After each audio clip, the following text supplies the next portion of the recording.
Hi అండి, good morning. So ఈరోజు మాకు ఒక చిన్న ఇన్సిడెంట్ జరిగిందనమాట.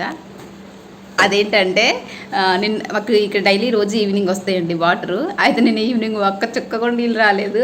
ఏమైందంటే మాకు రోజు నేను ట్యాంక్లో నీళ్ళు ఎట్లా స్టాక్ పెట్టుకొని ఉంచుకుంటాను, ఎందుకంటే ఒక్కో రోజు వాటర్ వస్తున్నాయి రావట్లేదు అని చెప్పేసి. నిన్న ఏమైందంటే సరే వాటర్ వస్తాయి కదా అని చెప్పి ఉన్న నీళ్ళన్నీ చెప్పేసి వాషింగ్ మిషన్లో బట్టలన్నీ వేసేసిన. చుక్క నీళ్ళు లేవు. రోజు ఈవినింగ్ వేస్తాను. నిన్న చూడన ఏమంటారు చూసినవా, టైం అట్లా ఉండేసి నిన్న మార్నింగ్ వేయడం వల్ల ట్యాంక్లో నీళ్ళు లేవు. అలాగే ఈవినింగ్ వస్తాయని చెప్పేసి అనుకున్నా. ఈవినింగ్ అయితే వాటర్ రాలేదు. మాకు అసలు బ్రష్లు చేసుకోవడానికి కూడా చుక్క నీళ్ళు లేకుండా అయిపోయింది, దారుణం.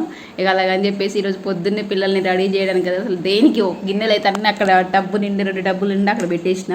ఒక్క చుక్క నీళ్ళు అయితే లేవు. ఇక అందుకని ఇంకా వీళ్ళని స్కూల్కి కూడా ఈరోజు పంపించకుండా ఇంటి దగ్గరే ఉంచేసిన అనమాట. ఇక జస్ట్ టీ ఒకటి పెట్టుకొని ఇప్పుడు తాగుతున్నా. టైం వచ్చేసి ఎంతైంది, 8:30 అయిందండి. బాయ్. మరి మీకు ఇట్లనే జరిగింది ఎప్పుడైనా కామెంట్ చేయండి.